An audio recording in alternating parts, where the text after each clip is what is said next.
사람들은 자기의 힘을 과시하기 위하여 여러 가지 방법으로 표식을 합니다. 물질적인 힘이 있음을 나타내기 위하여 되도록이면 좋은 집을 소유하기를 원합니다. 좋은 차를 타고 다니며 사람들에게 나타내 보이기를 원합니다. 그리고 또한 명품을 사용해서 사람들이 그 사용하는 명품을 보고 자기의 실력을 알아주기를 바라는 마음을 가지고 있습니다. 자신의 육체의 힘을 과시하기 위하여 거들먹거리는 조폭들 사회에서도 역시 그들의 힘을 과시하기 위해서 심지어 자기 몸에 문신을 함으로 상대방을 제압하려고 시도합니다. 상대의 길을 꺾어버리며 힘 있는 것을 보여주기 위하여 그 모든 것들을 사용하기도 합니다. 영국의 엘리자베스 여왕, 그는 대단한 지도자였습니다. 한 번은 미국을 방문하게 되었습니다. 근데 그 위세가 어마어마했습니다. 모든 행사 때마다 한 벌의 옷만 있어도 충분한데 두 벌씩을 준비하게 했습니다. 혹시 그 기간 동안에 누가 죽으면 어떡할까 생각해서 상복을 준비하게 했습니다. 병이 들면 쓰기 위해서 혈장액을 준비해 가지고 갔는데 무려 19리터나 준비를 했습니다. 심지어 매일매일 사용하는 변기 뚜껑마저 들고 갔습니다. 거기다가 변기 뚜껑을 덮는 종이까지도 준비했습니다. 준비해 가지고 간 짐만 무려 2톤이나 되었다고 합니다. 전속 미용사, 전속 경호원, 수행원을 수십 명 데리고 갔습니다. 그래서 그 방문 한 번에 사용한 돈이 무려 26억 원이 되었습니다. 좀 놀라주세요. 제법 세월이 갔으니까 꽤 엄청난 돈입니다. 그런데 만왕의 왕이 되시고 만주의 주가 되시며 이 땅을 지으신 창조주께서 직접 이 땅에 오셨습니다. 하나님의 아들 독생자 예수님이 이 땅에 행차하셨는데 어떤 표식을 주셨습니까? 하늘나라 대변인인 천사가 그것을 밝히고 있습니다. 11절 12절 말씀이죠. 다 같이요. 오늘 다윗의 동네 너희를 위하여 구주가 나셨으니 곧 그리스도 주시니라. 너희가 가서 강보에 쌓여 구유에 누워 있는 아기를 보리니 이것이 너희에게 표적이니라 하더니 아멘. 호화로운 침대에 누인 아기가 아닙니다. 창조주 하나님의 아들 예수 그리스도께서 이 땅에 오신 표적, 그건 바로 구유에 누워있는 아기였습니다. 궁전에 누워있는 아기가 아닙니다. 작은 마을 베들레헴의 한 마구간에 있는 짐승의 먹이통. 나무로 되었을까요? 돌로 되었을까요? 학자들에 의하면 아마도 돌로 만든 그런 구유였을 것이다 짐작합니다. 이렇게 바로 구유에 누워있는 그 아기 예수님, 그가 바로 메시아이시며 구주라고 그렇게 증거하고 있습니다. 여러분, 표적치고 너무나 초라합니다. 창조주 하나님의 표식치고는 너무나 약합니다. 사람들이 보기에도 영 주의를 끌지 못하는 그런 표적입니다. 영 빛나지 않는 표적입니다. 왜 주님은 하고 많은 수 없는 화려하고 빛나는 표적들이 많이 있는 가운데도 가장 초라한 이 표식을 선택하셨을까요? 바로 이 구유 표적을 왜 메시아 예수 그리스도가 탄생한 표적으로 제시하셨을까요? 이 말 구유야말로 우리에게 오신 하나님의 목적을 가장 잘 보여주는 표적이기 때문입니다. 예수님은 연약하고 부족하고 죄로 인해 고통을 당하며 가난한 우리에게 오셔서 우리를 용서하고 우리의 죄를 사하시며 우리를 구원하셔서 사망에서 생명으로 옮겨주시기 위하여 이 땅에 오셨습니다. 우리의 가장 비참한 삶의 자리에 친히 오셔서 우리 모든 삶을, 우리의 모든 생명을 아름다운 천국으로 인도하기 위하여 이 땅에 오셨습니다. 요한복음 14장 1절로 3절이 이렇게 말씀하죠. 다 같이요. 너희는 마음에 근심하지 말라. 하나님을 믿으니 또 나를 믿으라. 내 아버지 집에 거할 곳이 많도다. 그렇지 않으면 너희에게 일렀으리라. 내가 너희를 위하여 거처를 예비하러 가노니 가서 너희를 위하여 거처를 예비하면 내가 다시 와서 너희를 내게로 영접하여 나 있는 곳에 너희도 있게 하리라. 아멘. 이것이 바로 우리 주님 예수께서 이 땅에 오신 목적입니다. 아무리 힘들고 고통스럽고 비참한 자리에 있어도 주님은 그곳에 오십니다. 가장 밑바닥부터 우리 모두를 들어서 천국으로 인도하여 주시기 위하여 이 땅에 오셨습니다. 말구유에 누워 계신 예수님, 그가 그냥 말구에 누워 계신 게 아닙니다. 바로 우리의 삶의 여러 가지 종류의 자리에서 함께 하시는 임마누엘 예수님이라고 하는 표식입니다. 슬픔의 현장에도 함께 하신다고 하는 주님의 의지가 담겨 있는 구유입니다. 고통의 현장에도 주님이 함께 하신다는 의미입니다. 아무리 가난해도 가난하기 때문에 주님의 사랑을 못 받는 일이 없다는 것을 보증해주는 약속입니다. 아무리 사람들에게 잊힘받고 아무리 소외된 가운데 있다고 해도 예수님의 관심과 사랑을 확실하게 받고 있다는 표적이 되기도 합니다. 예수님은 이 표적을 우리에게 주심으로 분명히 보증해 주셨습니다. 그는 이 귀한 하나님의 뜻을 이루기 위하여 스스로 기득권을 포기하셨습니다. 그는 부유하신 분이었지만 스스로 가난한 자가 되었습니다. 그는 강한 자이지만 스스로 약한 자가 되셨습니다. 고린도서 8장 9절이 이렇게 말씀하시죠. 다 같이요. 우리 주 예수 그리스도의 은혜를 너희가 알거니와 부유하신 이로서 너희를 위하여 가난하게 되심은 그의 가난함으로 말미암아 너희를 부유하게 하려 하심이라. 아멘. 미국의 인디아나주 어느 가난한 조그마한 시골 학교에서 있었던 일입니다. 그 브라운이라고 하는 학생이, 한 어린이가 있었습니다. 뇌종양이 생겼습니다. 많은 친구들이 걱정했습니다. 그리고 성탄이 가까운 어느 날 그는 뇌 수술을 받았습니다. 머리를 다 깎고 뇌 수술을 받고 퇴원했습니다. 마침 크리스마스가 되었습니다. 친구들은 그 브라운을 방문하기 위하여 준비했습니다. 그런데 동시에 약속이나 한 듯이 한 친구씩 그 브라운의 집에 도착하는데 모두 다 하나같이 머리를 빡빡 깎고 왔습니다. 문 앞에서 브라운의 어머니는 그 아이들의 손을 잡으며 울기 시작합니다. 그리고 브라운 역시도 친구들의 빡빡머리를 보면서 웁니다. 친구들은 별다른 소리를 하지 않았습니다. 그러나 브라운은 친구들이 어떤 말을 전하고 있는지를 다 알고 있었습니다.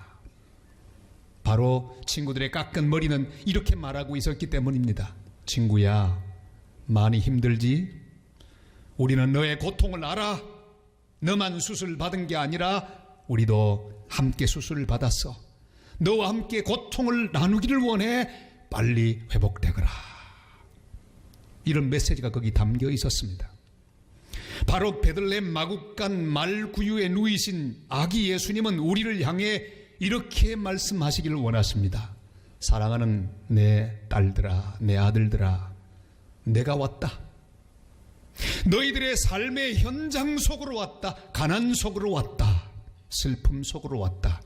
고통 속으로 왔다. 내가 너희와 함께 고통을 당할 것이다. 너희들과 함께 슬퍼할 것이다. 너희들과 함께 고통을 당할 것이다. 너희들과 함께 너희들을 데리고 내가 준비한 미래로 인도하며 천국으로 인도할 것이다. 그러니 기뻐하라. 안심하라. 오늘 주님이 태어나신 그 귀한 장소, 주님이 누우셨던 구유는 우리를 향해 이런 귀한 메시지를 보내고 있습니다. 하나님 우리에게 보이신 가장 귀한 표적인 말구유에 누이신 아기 예수님을 보고 기뻐하며 그를 경배하는 복된 성도들 다 되시기를 주님의 이름으로 축복합니다. 보통 대통령이나 왕들이 중요 발표를 할 때 기자들을 모아놓고 합니다. 근데 하나님은 형편없는 목자들을 모아놓고 깜짝 놀랄 발표를 하십니다. 온 백성에게 미칠 큰 기쁨의 좋은 소식을 발표하셨습니다. 8절로 9절까지 말씀을 같이 보실까요? 그 지역의 목자들이 밤에 밖에서 자기 양떼를 지키더니 주의 사자가 곁에 서고 주의 영광이 그들을 두루비침에 크게 무서워하는지라. 천사가 이르되 무서워하지 말라. 보라, 내가 온 백성에게 미칠 큰 기쁨의 좋은 소식을 너희에게 전하노라. 아멘.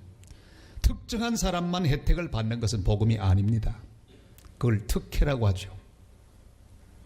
그러나 복음은 모든 백성에게 미칠 큰 기쁨의 좋은 소식입니다. 다른 사람이 받아야 할 돈을 다 뺏어가지고 한 사람에게 몰아주면 그게 특혜가 됩니다. 다른 사람들이 누려야 할 행복을 다 뺏어가지고 한 사람에게 모아주면 그걸 특혜라고 말합니다. 그것은 좋은 소식이 아닙니다. 그 사람에게만 좋은 소식이지 모든 사람에게 좋은 소식이라고 말할 수 없습니다. 소외되는 자가 있으면 안 됩니다. 은혜가 미치지 않는 곳이 있으면 안 됩니다. 그것은 복음이 아닙니다. 가난하고 배우지 못하고 힘없고 능력 없는 자가 제외되는 소식, 흙수저가 제외되는 소식, 그것은 복음이 아닙니다. 주님 앞에는 누구든지 인정받습니다. 용납받습니다. 그래서 주님은 탄생하신 그 놀라운 우리 예수 그리스도의 탄생 소식, 그것은 특종 기사인데 처음 그 인터뷰에 목자들을 초청하셨습니다. 목자는 그 당시 사회에서 가장 밑바닥 직업입니다. 일용직보다 더 낮은 임금을 받습니다. 제가 칠레에 있을 때 우리 교회에 한 교사가 있었습니다. 초등학교 교사였는데 하루는 밖에 갔다 오더니 힘이 다 빠졌습니다. 왜 그러냐 물었더니 목사님 이런 일이 있습니까? 왜요? 은행 가서 제가 신용카드를 발급받으려고 갔는데 주지 않습니다. 왜요? 제 월급이 너무 작다고. 택시기사도 신용카드를 받는데 교사가 받지 못하다니 어떡합니까? 그래서 제가 위로했습니다. 우리나라도 옛날엔 그랬다. 그러나 지금은 교사들이 아주 대우를 잘 받는다. 지금도 저는 그때 그 힘없던 그 교사 성도의 얼굴을 잊을 수가 없습니다. 심지어 가장 낮은 일용직보다 더 낮은 임금을 받는 그 사회에 완전히 밑바닥을 형성하는 목자들, 그들의 말은 아무도 믿어주지 않았습니다. 그래서 법정 증인으로 절대로 설 수 없는 그런 신분의 사람이 바로 목자입니다. 그들은 집시나 불황자 또는 사기꾼 취급을 받았습니다.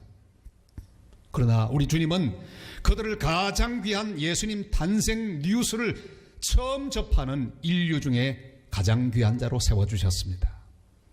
영어로 말하면 그들은 nobody입니다. 하나님은 그 nobody들을 부르셔서 somebody로 만들어주셨어요. 가장 소외된 신분이었지만 가장 존귀한 자들로 대하셨습니다. 천국 복음이 그렇습니다. 누구든지 예수 그리스도의 복음을 듣고 받아들이는 자는 천국의 VIP들이 됩니다. 하나님의 자녀가 됩니다. 소외를 벗어납니다. 고립을 벗어납니다. 우리에게 보여주신 가장 귀한 표적이 말구유에 나신 아기 예수님이라면 목자 같은 외로운 들판에서 고립된 존재 같은 우리들에게 복음을 듣고 말씀을 듣게 하시는 가장 귀한 은혜는 우리가 받았습니다. 들판의 목자가 복음을 받았으니 듣지 못할 자는 아무도 없습니다. 복음을 받기에 부족한 자는 아무도 없습니다. 복음을 받기에 너무 가난한 자는 아무도 없습니다. 복음을 받기에 소외되어 있는 존재는 아무도 없습니다. 아무리 깊은 밤이라도 좋습니다. 외로운 들판에 있어도 좋습니다. 아무리 인정받지 못하는 목자라도 좋습니다. 내게 말씀하시는 우리 주님의 말씀을 듣고 예수는 그리스도라고 믿고 고백하는 순간 우리는 귀중한 존재로 하나님 앞에 설 수 있습니다. 예수님 앞에서 천국의 VIP로 서는 복된 성탄절이 되시기를 바랍니다. 왜 주님은 목자를 예수님 탄생 소식 처음 듣는 귀중한 존재로 세워주셨을까요? 바로 주님은 목자로 이 땅에 오셨기 때문입니다. 그 목자는 24시간 잠을 자지 않고 양떼를 돌보는 복된 존재들이었습니다. 우리 주님은 바로 그런 목자이십니다. 졸지도 않고 주무시지도 않고 우리를 위하여 이 땅에 오셔서 목숨까지 버려가며 우리를 지금까지 지켜오신 우리들의 영원한 목자, 그분이 바로 2000년 전 오늘 탄생하신 예수 그리스도이심을 우리는 믿습니다. 이런 귀한 목자이신 예수님이 우리에게 오셨고 우리를 위해 죽으셨고 살아나셨습니다. 그리고 우리를 일으키시고 구원하여 주셨습니다. 목자이신 예수 그리스도는 내 인생의 깜깜한 밤에도 주무시지 않습니다. 내 인생의 외로운 들판에도 우리를 그냥 버리지 않습니다. 우리를 지켜보고 계십니다. 사나운 이리떼들 가운데서도 친히 지키시고 싸우시며 우리를 보호하십니다. 우리를 찾아오신 목자 예수님을 의지하고 영접하고 그를 높이는 복된 성도로 살아가는 거룩한 은혜가 함께 하시기를 주님의 이름으로 축복합니다. 가장 천한 신분인 목자, 그들이 가장 귀한 존재로 변화하는 순간은 언제입니까? 그들은 천사의 그 전한 복된 소식을 전부 듣고 난 다음에 서로 말합니다. 우리 베들레헴으로 가서 보자. 그렇게 말하고 있습니다. 우리 15절 16절을 같이 읽겠습니다. 천사들이 떠나 하늘로 올라가니 목자가 서로 말하되 이제 예루살렘으로 가서 주께서 우리에게 알리신 바 이 이루어진 일을 보자 하고 빨리 가서 마리아와 요셉과 구유에 누인 아기를 찾았어. 아멘. 경배하고 하나님께 영광을 돌리며 찬송하며 돌아갔습니다. 가장 소외되고 천한 신분인 목자들이 존귀해진 과정이 여기 있습니다. 그들은 천사의 선포를 들었습니다. 그리고 들판에서 일어섰습니다. 그리고 베들레헴으로 갔습니다. 가서 보았습니다. 보고 경배했습니다. 경배하며 하나님께 영광을 돌렸습니다. 그리고 찬송하며 다시 그들의 삶의 현장으로 돌아왔습니다. 가장 낮은 자들이 하나님 우리에게 보이신 가장 귀한 표적인 구유에 누인 아기 예수님을 보았습니다. 그들은 예배자가 되었습니다. 가장 귀한 존재인 예배자가 되어 주님을 찬송하며 그들의 인생길을 갔습니다. 오늘 이 성탄을 맞이한 성도들 가운데 이런 역사가 일어날 수 있기를 바랍니다. 지금 내가 있는 삶의 자리가 아무리 어려워도 낙심하거나 실망하지 말고 일어나서 베들레헴 마구간에 누이신 예수 그리스도 앞으로 나아가는 성도들이 되시기를 바랍니다. 나를 구하러 오신 예수 그리스도를 영접할 수 있기를 바랍니다. 그리고 경배해야 합니다. 주님과 함께 다시 내 삶의 자리로 돌아가서 기쁨으로 찬송하고 섬기는 복된 예배자로 주님을 따르는 거룩한 은혜가 함께 하시기를 바랍니다. 영국 어느 도시에 베티라고 하는 할머니가 계셨습니다. 믿음이 좋은 할머니였는데 살다 보니까 빚을 지게 되었습니다. 빚이 자꾸 많아졌습니다. 빚쟁이가 그를 괴롭혔습니다. 할 수 없이 그는 도망갔습니다. 그리고 어느 다락에 숨어서 살고 있습니다. 그 베티 할머니가 다니는 교회 목사님은 베티 할머니의 소문을 들으려고 여러 군데를 다니고 연락을 했습니다. 드디어 장소를 알아냈습니다. 찾아갔습니다. 성도들과 더불어 함께 의논하면서 그 할머니의 빚을 다 갚아주기로 했습니다. 바로 그날은 성탄절이었습니다. 문을 두드립니다. 근데 그 집 안에는 아무 소리도 들리지 않았습니다. 몇 번 두드리다가 집으로 돌아갑니다. 그런데 그 집 근처에 있는 한 사람이 이야기합니다. 거기 할머니가 계세요. 계속 문을 두드리면 됩니다. 가서 두드립니다. 두드리면서 말합니다. 할머니, 저예요. 우리 모두가 할머니 빚을 갚아주려고 여기 와서 문 열어주세요. 문이 열렸습니다. 그리고 할머니의 모든 빚을 갚아주었습니다. 베티 할머니는 말합니다. 목사님, 저는 빚쟁이인 줄 알았습니다. 두려워서 문을 열지 않았습니다. 목사님 줄 알았으면 더 빨리 문 열걸. 오늘 이 크리스마스 성탄절에 주님 우리 마음의 문을 두드리십니다. 사랑하는 여러분, 아무것도 두려워하지 마시기를 바랍니다. 목자들도 들판에서 두려워했습니다. 그러나 두려워할 필요가 없습니다. 주님은 우리의 모든 빚을 갚아주시기 위하여 우리의 문을 두드리고 계십니다. 죄의 빚, 사망의 빚, 저주의 빚을 갚기 위하여 이 땅에 오셨습니다. 친히 말구유에 누우셨습니다. 아기 예수님을 나의 유일한 구주로 받아들이는 성탄이 되시기를 바랍니다. 주님을 향해 한 걸음 가까이 나아가고 경배하며 기뻐하실 수 있기를 바랍니다. 그리고 다시 힘있게 복음을 전하고 찬송하며 우리의 자리로 돌아가 힘있게 복음을 전하며 살아가는 복된 성도들이 다 되시기를 바랍니다. 주님은 오늘도 이 성탄 예배를 드리는 우리의 문을 두드립니다. 볼지어다 내가 문 밖에 서서 두드리노니 누구든지 내 음성을 듣고 문을 열면 내가 그에게로 들어가 그로 더불어 먹고 그는 나와 더불어 먹으리라. 가장 귀한 표적, 말 구유에 누워 계신 아기 예수님, 이 시간 우리의 문을 두드리십니다. 그 주님을 받아들이고 주님과 함께 일어나 주님의 복된 증인으로 살아가는 놀라운 하나님의 사람들 다 되시기를 주님의 이름으로 축복합니다.